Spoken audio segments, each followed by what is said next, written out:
যে তোমাকে অবহেলা করবে তাকে ধন্যবাদ দিয়ে দূরে সরে যাও, কারণ তার অবহেলার কারণেই হয়তো তোমার জীবনে অনেক উন্নতি হবে। অবহেলা থেকে মানুষ অনেক কিছুই শিখতে পারে। অবহেলায় মানুষের জ্ঞান শক্তি বৃদ্ধি পায়। অবহেলা মানুষের ঘুমন্ত মস্তিষ্ককে জাগ্রত করে দেয়। কাউকে যতই কাছ থেকে চেনো না কেন, মন খুলে সব কথা কখনোই বলো না। মনে রেখো, এ যুগে বিশ্বাসের মর্যাদা কেউই রাখে না। জীবনে যদি বারবার পড়ে যান, তবে পথটাকে বদলান, স্বপ্নটাকে নয়। কারণ একটা গাছ তার পাতা বদলায়, জায়গাটাকে নয়। মনোবিজ্ঞানীরা বলেন, এক, কেউ যদি তুচ্ছ বিষয়ে অনেক হাসেন, তাহলে সে ভিতর থেকে খুবই একা। দুই, যদি কেউ অতিরিক্ত ঘুমায়, তাহলে সে অসুখী। তিন, যদি কেউ কম কথা বলে কিন্তু যতটুকু বলে খুব দ্রুত কথা বলে, তাহলে সে কিছু গোপন করছে। চার, যে কাঁদতে পারে না সে দুর্বল প্রকৃতির। পাঁচ, যদি কেউ অস্বাভাবিকভাবে খাবার খায়, তবে সে কোনো মানসিক চাপে আছে।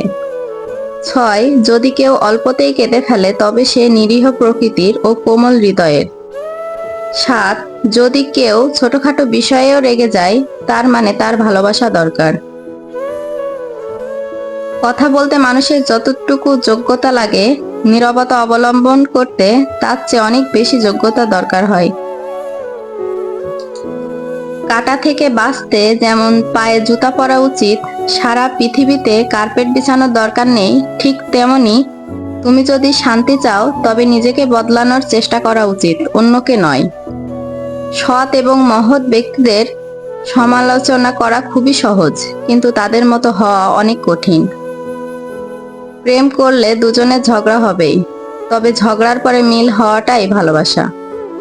হারানোর যন্ত্রণা কেবল সেই বোঝে যে তার প্রিয় মানুষটিকে হারিয়েছে।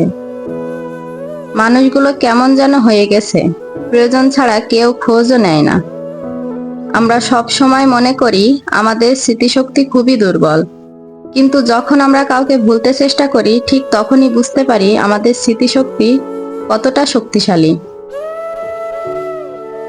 স্বার্থপর মানুষেরা কেবল জীবনে ভালো থাকে, আর বাকিরা তো কেবল অপরকে ভালো রাখে। মানুষ কখনো ইচ্ছা করে বদলায় না। কিছু মানুষের অবহেলা, কিছু মানুষের স্মৃতি, কিছু মানুষের ব্যবহার আর পরিস্থিতি ও সময় মানুষকে বদলাতে বাধ্য করে। জীবন অভিজ্ঞতা থেকে বলছি, যত একা থাকবেন তত ভালো থাকবেন। বছরের পর বছর একটা মানুষকে কখনোই ভালো লাগতে পারে না। যদি লাগে, তবে সেটা ভালো লাগা নয়, সেটা আসলেই ভালোবাসা।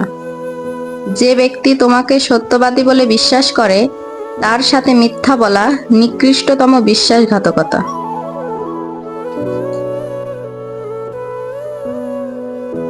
আপনার বউ চাকরি করুক আর না করুক, তাকে কিছু টাকা দিয়ে বলুন, এটা তুমি তোমার ইচ্ছে মতো খরচ করো, আমি হিসাব নিব না।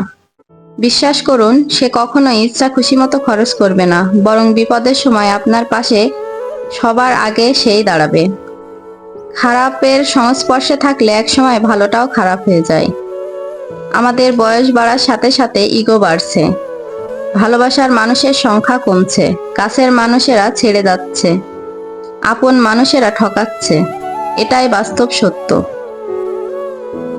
প্রিয়জন হারানোর চেয়ে ঘর হারানো ঢের ভালো। ঘর হারালে পথে থাকা যায়, কিন্তু প্রিয়জন হারালে না পথে থাকা যায় আর না ঘরে থাকা যায়। জীবনে কাউকে কাছে পাওয়াটাই বড় কথা নয়, আপনি যাকে পেয়েছেন তাকে জীবনের শেষ পর্যন্ত কাছে পাওয়াটাই বড় কথা। সব ক্ষেত্রে অতীতকে ভুলে যাওয়া ঠিক না, কিছু ক্ষেত্রে অতীতকে মনে রাখা জরুরি। অতীতকে শ্রদ্ধা করা জরুরি, কারণ কারা আপনার বিপদে পাশে ছিল, কাদের মাধ্যমে আজ আপনি সফলতার চূড়ায় পৌঁছাতে পেরেছেন, ইত্যাদি। কেউ যদি আপনাকে খুব বেশি গুরুত্ব দেয়, তাহলে ভাববেন না মানুষটা অনেক সস্তা। আপনার কপালটা অনেক ভালো, কারণ পৃথিবীতে এত মানুষ থাকতে আপনাকেই গুরুত্ব দেয়, সব সময় বুঝতে চেষ্টা করে। আপনার কাছে এই অতিরিক্ত গুরুত্বটা অনেক সময় বিরক্তির কারণ হতে পারে। একটাবার ভেবে দেখুন, যে মানুষটির কাছে আপনি এতটাই স্পেশাল যে তার সবটা জুড়ে শুধু আপনি আপনি আর আপনিই আছেন। তাকে অবহেলা করা কি ঠিক? তার গুরুত্বকে মূল্য দিতে শিখুন, হোক সেটা বন্ধুত্ব, ভালোবাসা অথবা বেস্ট ফ্রেন্ডের সম্পর্ক। কষ্ট পেয়েও যে প্রতিবাদ না করে চুপচাপ থাকে, এটা তার দুর্বলতা ভাবার কোনো দরকার নেই।